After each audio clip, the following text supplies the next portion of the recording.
Hello friends, Shashi Agarwal channel के अंदर मैं डॉक्टर शशि अग्रवाल आप सबको वेलकम बोलती हूँ।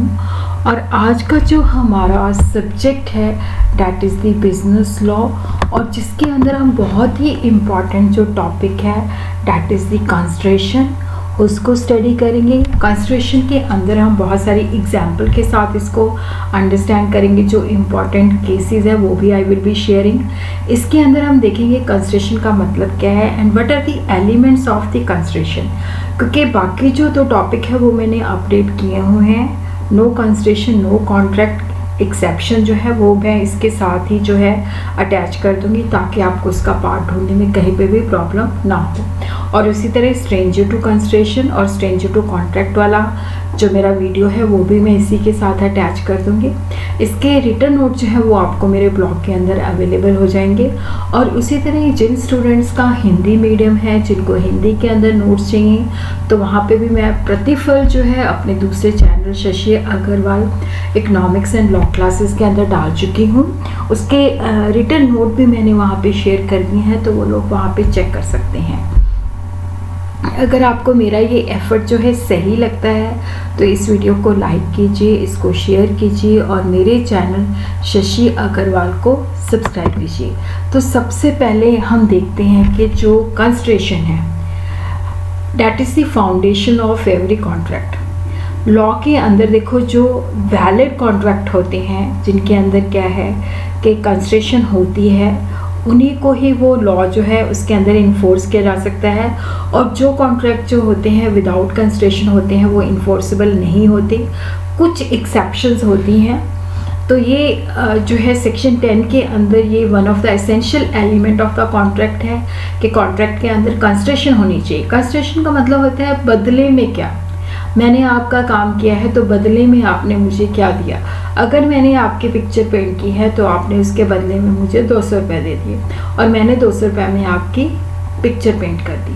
तो consideration means something in return. जब हम किसी का काम करते हैं तो बदले में हमें क्या मिलता है, तो it is the life blood of every contract. अगर कंसिडरेशन नहीं है तो वो प्योरली ग्रेशियस है, उसके लिए हम कोर्ट के अंदर नहीं जा सकते और वो कोई लीगल ऑब्लिगेशन क्रिएट नहीं करती कि कोर्ट के अंदर नहीं जा सकते। कंसिडरेशन का मतलब होता है कि बदले में हमें क्या मिल रहा है। हर एक केसेस के अंदर क्या है कि कंसिडरेशन का होना असेंशियल है, पर ज़रूरी नहीं है कि it need not be adequate. इसका मतलब है कि अगर मेरी 1 लाख की चीज़ मैं अपनी मर्जी से किसी को 20,000 में सेल कर दूँ तो वहाँ पे कंसिडरेशन चाहे मतलब होना ज़रूरी है। ये कोई ग्राउंड नहीं है कि इसको हम इन्फोर्सेबल नहीं कर सकते कि कंसिडरेशन इसके अंदर सफिशिएंट नहीं है। अगर दोनों पार्टीज़ को कोई प्रॉब्लम नहीं है तो वहाँ पे अगर मैंने 1 लाख की चीज़ किसी को 20,000 में भी सेल कर दी है तो वो भी क्या है कि वहाँ पे भी कंसिडरेशन प्रेजेंट है। Consideration is the price for which the promise of other is bound and the promise given for value is enforceable। देखो यहाँ पे ये जो डेफिनेशन है that is given by the Pollard जो है उनका ये मानना है कि जैसे मैं कहूँ कि मैं आपकी पिक्चर पेंट करूँगा, उसके बदले में मैं आपसे 200 रुपये लूँगा। अब देखो यहाँ पे है कि मैं आपकी पिक्चर पेंट करूँगा, बट पिक्चर पेंट करने के बदले में मुझे क्या मिलेगा, 200 रुपये मिलेगा और दूसरे व्यक्ति को 200 रुपये के बदले में पिक्चर पेंट मिल जाएगी। तो consideration is the price for which the promise of other is bound, कि ठीक है तू मेरी पिक्चर पेंट कर, मैं तुझे 200 रुपये दूंगा और ये 200 के बदले उसने उसकी पिक्चर पेंट कर दी। तो ये एक दूसरे की कंसिडरेशन है। Section 2D of the Indian contract act, consideration ये स्मॉल d है, इसको डिफाइन करता है कि when at the desire of the promiser, कि प्रॉमिसर जो वचन करता है उसकी इच्छा के ऊपर प्रॉमिसी या कोई दूसरा व्यक्ति हैज़ डन और एब्सटेन्स फ्रॉम डूइंग और डज और एब्सटेन्स फ्रॉम डूइंग। इसके अंदर क्या है कि देखो, या तो वो कोई काम करते हैं या कहते हैं कि ये हम काम नहीं करेंगे, और प्रॉमिस टू डू और एब्सटेन फ्रॉम डूइंग, जो भी ये एक्ट करने का ना करने का, इसको हम कहते हैं कि कंसिडरेशन फॉर दी प्रॉमिस है। देखो, कंसिडरेशन का मतलब होता है समथिंग ऑफ वैल्यू जो प्रॉमिसी ने दी है। और उसी तरह क्या है कि जो प्रॉमिसर है वो भी बदले में उसको कुछ देता है। तो जब हम कंसिडरेशन की बात करते हैं तो इट डजंट मीन कि it should be paid only in money terms. Something of value which the promise has gives or promise to give in return for the promise। यहाँ पे ये नहीं कि हमने जो कंसिडरेशन देनी है वो पैसे के अंदर ही देनी है। इवन अगर कोई व्यक्ति जो है किसी दूसरे पे मुकदमा करने जा रहा है, बट दूसरा व्यक्ति उसको कहता है कि मैं तुझे जो है पैसे जो है विद ब्याज लुटा दूंगा, तो वहाँ पे भी तू मेरे पे मुकदमा ना कर। तो फॉरबियरेंस टू स्यू जो है that is also a good consideration. एक सिंगल कंसिडरेशन जो है मोर देन वन प्रॉमिस को भी सपोर्ट कर सकती है। बट देखो, अगर कोई पुलिस ऑफिसर है उसको हम कहें कि ठीक है मैं तुझे 500 रुपये ज़्यादा दूंगा, तू अपने काम को अच्छे तरीके से करना। अब पुलिस ऑफिसर की ड्यूटी है कि अगर कोई क्राइम हो जाता है तो वो उसको अच्छे ढंग से जो है इन्वेस्टिगेट करे। A person is already legally bound to do is no consideration for a new promise in such favour. तो यहाँ पे वो कंसिडरेशन नहीं है, क्योंकि उसकी ये जिम्मेवारी बनती है कि वो उस क्राइम को अच्छी तरह से देखे। यहाँ पे A agree to sell his horse to B for ₹1000। अब देखो यहाँ पे जो ए है, ए कहता है, ए प्रॉमिस करता है कि मैं अपना घोड़ा तुझे 1000 के बदले में सेल कर दूंगा, ठीक है। अब बी जो है ए को 1000 देगा और ए जो है उसके बदले में उसको हॉर्स देगा। और उसी तरह हम देखते हैं कि what are the essential elements of the consideration. एक तो क्या है कि देखो यहाँ पे जो इसका फर्स्ट है, must move at the desire of the promiser, कि जो एक्ट है या एब्सटिनेंस है वो प्रॉमिसर के डिज़ायर पे होना चाहिए, किसी और पार्टी की डिज़ायर पे नहीं होना चाहिए। और यहाँ पे जो कंसिडरेशन है, अगर प्रॉमिसर को कोई प्रॉब्लम नहीं है तो वो प्रॉमिसी और एनी अदर पर्सन से भी आ सकती है। कंसिडरेशन जो है पास्ट भी हो सकती है, प्रेजेंट भी हो सकती है, फ्यूचर भी हो सकती है। It need not be adequate, it should be real, it must B lawful. अब हम इसको वन बाय वन करके जो है स्टडी करेंगे। What are the essentials of a, essential का मतलब है कि एक वैलिड कंसिडरेशन, कि ये कंसिडरेशन जो है लीगली इन्फोर्सेबल है, जिसके लिए हम कोर्ट के अंदर जा सकते हैं कि ये एक वैलिड कंसिडरेशन है। उसके क्या एलिमेंट्स, क्या पॉइंट्स होने चाहिए। Must move at the desire of the promiser. Promiser देखो, जो प्रॉमिसर है, जो वचन करता है, तो यहाँ पे जो भी एक्ट है या एक्ट ना करने का एब्सटेंस जो है ये प्रॉमिसर के डिज़ायर पे होना चाहिए। अगर हम कहें कि थर्ड पार्टी के कहने पे हमने किया है तो वो कंसिडरेशन नहीं है। यहाँ पे जो प्रॉमिसर की डिज़ायर है वो एक्सप्रेस भी हो सकती है, इम्प्लाइड भी हो सकती है। अगर देखो मैं अपनी मर्जी से किसी का काम कर दूँ तो वो लीगली इन्फोर्सेबल नहीं है। और उसी तरह क्या है कि देखो, अगर कोई व्यक्ति डूब रहा है, हम उसको बचाते हैं तो हम कहें कि हाँ तुझे मुझे इसका भुगताना देना पड़ेगा, ये मेरी अपनी इच्छा से मैंने एक डूबते हुए व्यक्ति को बचाया है।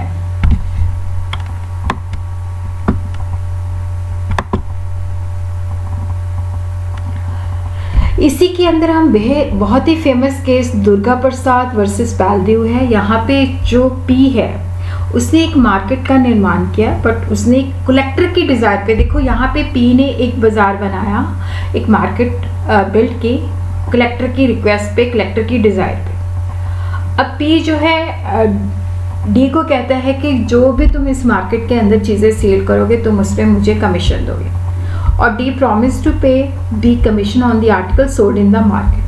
लेकिन बाद में डी ने मना कर दिया तो वो कोर्ट के अंदर भी चला जाता है। तो कोर्ट कहता है कि भाई तूने ये जो मार्केट है किसके कहने पे बनाया था, क्या तूने ये डी के कहने पे बनाया था? तो उसने कहा कि नहीं, मैंने तो कलेक्टर के कहने पे बनाया था। तो यहाँ पे जज ने अपनी जजमेंट दी कि ये जो मार्केट थी वो that was constructed at the desire of the collector, not at the request of the D. अगर डी ने कहा होता है कि मार्केट बनाओ तो अगर वो सेल करता तो उसमें पी को वो कमीशन देता। बट अगर यहाँ पे क्या है कि मार्केट जो है वो कलेक्टर की रिक्वेस्ट पे बनी है, डी की रिक्वेस्ट पे नहीं बनी, तो इसलिए क्या है कि डी को वो फोर्स नहीं कर सकता। डी जो है उसको कमीशन देने के लिए लायबल नहीं है। और उसी तरह हम देखते हैं कि केस केदारनाथ वर्सेस गौरी मोहम्मद। देखो यहाँ पे कई बार ऐसे भी होता है कि जैसे हम कह देते हैं a promise to subscribe to a public या चैरिटेबल ऑब्जेक्ट भी अनइन्फोर्सेबल होता है अगर इसका कोई प्रॉमिसर को बेनिफिट नहीं है, बट अगर दूसरी पार्टी वहाँ पे कोई लाइबिलिटी ले लेती है तब ये इन्फोर्सेबल होता है। तो इसको भी हम, ये वाला जो केस है इसको भी हम स्टडी करते हैं, केदारनाथ वर्सेस गौरी मोहम्मद। यहाँ पे देखो डी जो है वो कहता है कि जो हावड़े के अंदर टाउन हॉल बन रहा है मैं उसके अंदर जो है 100 रुपीज़ सब्सक्राइब करता हूँ। तो जो डी ने प्रॉमिस किया था उसके बेसिस पे उन्होंने जो है कुछ मटेरियल वगैरह खरीद लिया, बाद में डी ने पेमेंट करने से मना कर दिया। अब वो कोर्ट के अंदर चले गए तो कोर्ट ने कहा कि यहाँ पे देखो जो बेसिकली क्या है कि क्योंकि डी ने प्रॉमिस किया था कि वो 100 रुपीज़ देंगे, तो उसके बेसिस पे उन्होंने कोई लाइबिलिटी इनकर कर लिया है, उन्होंने कॉन्ट्रैक्टर हायर कर लिया है क्योंकि जो प्रॉमिस डी ने किया था, तो यहाँ पे डी को पैसे देने पड़ेंगे।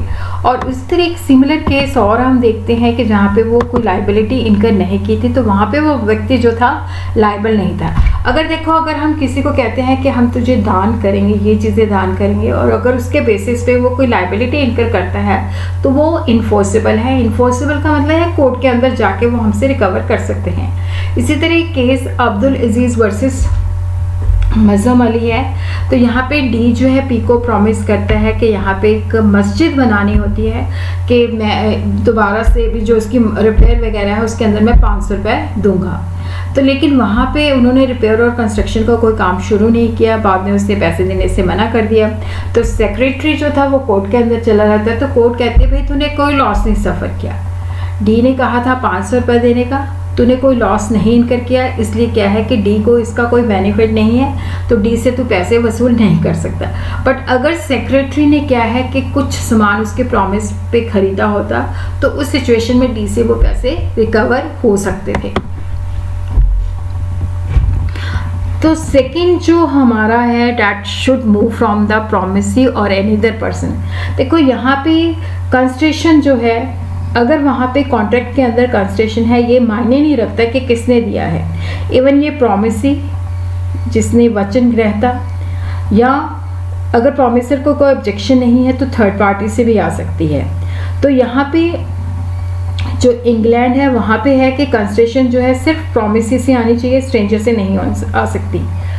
तो कंस्ट्रेशन जो है स्ट्रेंजर से आ सकती है, बट वहाँ पे प्रॉमिसर जो है उसकी डिज़ायर होनी चाहिए। और बहुत ही फेमस केस जो है चिनैया वर्सेस रमैया, जिसके ऊपर मैंने सेपरेट वीडियो भी डाला हुआ है। तो यहाँ पे देखो ये रमैया है जो कि लक्ष्मी की बेटी है, चिनैया जो है रमैया का मामा है। तो अब यहाँ पे हम इस केस को देखते हैं। अब देखो यहाँ पे लक्ष्मी रानी एक ओल्ड लेडी थी जिसने अपनी बेटी रमैया को कहा कि मैं तुझे सारी प्रॉपर्टी जो है तेरे नाम पे करवा जाऊंगी, बट तुमने एनुअली पेमेंट जो है अपने मामा को कुछ अमाउंट की करनी है। तो फर्स्ट शी एग्रीड, लेकिन बाद में उसने रिफ्यूज़ कर दिया कि मामा की तरफ से मुझे क्या कंसिडरेशन मिल रही है। तो अब हम देखते हैं पूरे केस को, हम देखते हैं। An old lady Lakshmi Rani gifted her property to her own daughter Ramaiya with the direction to pay a certain sum of money annual to Chinnaiya, her maternal uncle. On the same day, Ramaiya executed agreement with Chinnaiya, agreeing to pay them annually. उसने agreement भी sign कर लिया कि मैं अपने मामा को annually payment करूँगी। बाद में उसने उस एग्रीमेंट को ऑनर नहीं किया कि वहाँ पे कोई कंस्ट्रक्शन नहीं थी। तो मामा जी कोर्ट के अंदर चले गए। तो वहाँ पे कोर्ट ने ये डिसाइड किया कि यहाँ पे ये सफिशेंट कंसिडरेशन थी, क्योंकि उसकी बेसिकली क्या है कि देखो जो चिनैया की सिस्टर थी उसने प्रॉपर्टी दी थी कि उसके भाई को एनुअली जो है पेमेंट होनी चाहिए। तो यहाँ पे रमैया को जो है अपने मामा को एनुअल पेमेंट जो है देनी पड़ेगी। और उसी तरह क्या है कि देखो यहाँ पे एक और केस है डटन वर्सेस पूले। इंडियन लॉ जो है रिकॉग्नाइज करता है कि जो डटन वर्सेस पूले के केस में हुआ था, यहाँ पे एक फादर ने डिसाइड किया कि उसने टिम्बर जो है कट करना है, और father decided to cut and sell timber on his state to provide for the marriage of his daughter. एक पिता ने अपनी जो प्रॉपर्टी थी वहाँ से उसने सोचा कि मैं लकड़ काट के बेच दूँ ताकि जो मुझे पैसा मिलेगा अपनी बेटी की मैरिज कर लूँगा। बट बेटे ने कहा कि आप ऐसा मत करो, मैं आपको पैसे प्रोवाइड करूँगा। फादर एग्री हो गया, पर सन ने बाद में पैसे देने रिफ्यूज़ कर दिया, तो उसके सिस्टर ने उसको स्यू किया। ब्रदर ने कहा कि एग्रीमेंट जो था that was without consideration, but court ने कहा कि जो सिस्टर है वो रिकवर कर सकती है, चाहे वो स्ट्रेंजर टू कंसिडरेशन थी। देखो यहाँ पे क्या है कि जो स्ट्रेंजर टू कंसिडरेशन है वो इन्फोर्स कर सकते हैं, बट जो स्ट्रेंजर टू कॉन्ट्रैक्ट है, जो पार्टी नहीं है कॉन्ट्रैक्ट की, वो कोर्ट के अंदर इन्फोर्सिबिलिटी के लिए नहीं जा सकते। Under the Indian Contract Act, consideration for the contract may move from the promisee or any other person. जो इंडियन कॉन्ट्रैक्ट एक्ट है वो कहता है कि कंसिडरेशन जो है प्रोमिसी से भी आ सकती है, किसी थर्ड पार्टी से भी आ सकती है।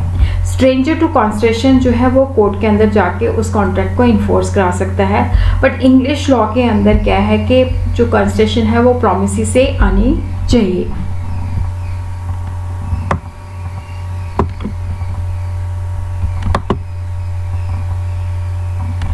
Consideration may be past, may be present, may be future.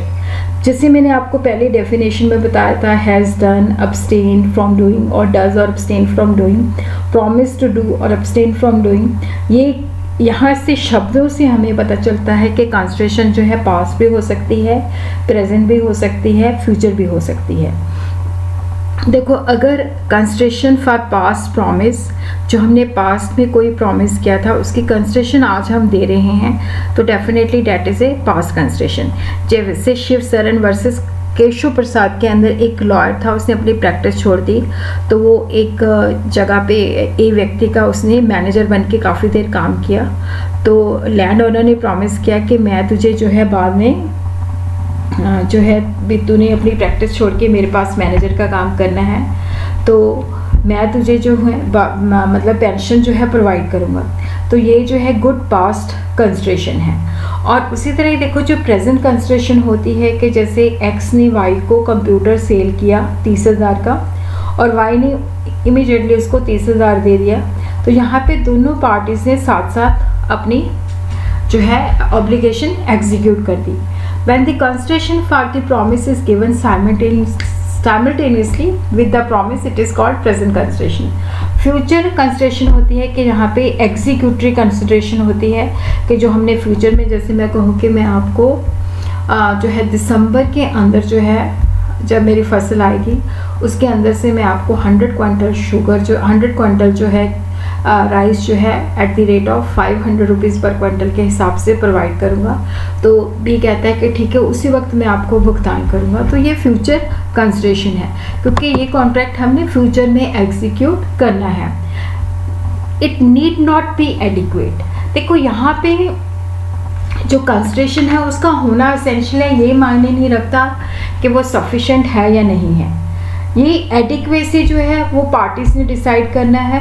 तो इनएडिक्वेसी कोई ग्राउंड नहीं है जब तक कि एविडेंस लगे कि यहाँ पे फ्रॉड का है। या कुछ केसेस के अंदर क्या होता है कि यहाँ पे लगता है कि कंसिडरेशन शॉकिंगली क्या होता है कि बहुत कम होती है और पार्टीज को ऑब्जेक्शन होता है, तो उस सिचुएशन के अंदर कोर्ट के अंदर जाया जा सकता है। बट अगर जैसे मैं अपना जो 1 लाख की चीज़ किसी को 40,000 में सेल कर दूं, मुझे कोई प्रॉब्लम नहीं है, तो यहाँ पे जो है इनएडिक्वेसी ऑफ कंसिडरेशन मैटर नहीं करता। बट अगर मैंने अपनी 2 लाख की चीज़ 40,000 में सेल की है और यहाँ पे मैं कहूँ कि मेरे से जोर ज़बरदस्ती करके 40,000 में खरीदी गई थी, तो इनएडिक्वेसी के ऊपर जो है ऑब्जेक्शन लग सकता है। कंसिडरेशन जो है that should be real, that should not be illusory. देखो, कंसिडरेशन जो प्रॉमिस हम करते हैं जो हम लॉफुली कर सकते हैं। अगर मैं कहूँ कि आप मुझे अपना हॉर्स जो है सेल कर दो, मैं आपको आपके जीवन भर खुशी रहने के लिए दुआ दूंगा, तो ये कंसिडरेशन जो है रियल नहीं है। और उसी तरह क्या है कि कंसिडरेशन लॉफुल होनी चाहिए, लॉ के द्वारा प्रोहिबिटेड नहीं होनी चाहिए, लॉ की टर्म्स के अगेंस्ट नहीं जानी चाहिए, दूसरे व्यक्ति के साथ फ्रॉड नहीं होना चाहिए और किसी को इंजरी या किसी की प्रॉपर्टी को इंजरी नहीं होनी चाहिए। और इस तरह अगर मैं कहूँ कि आप मुझे 10 लाख दो, मैं आपको सरकारी जॉब दिलवाऊँगा, तो डेफिनेटली यहाँ पे ये जो कंसिडरेशन है वो अनलॉफुल है।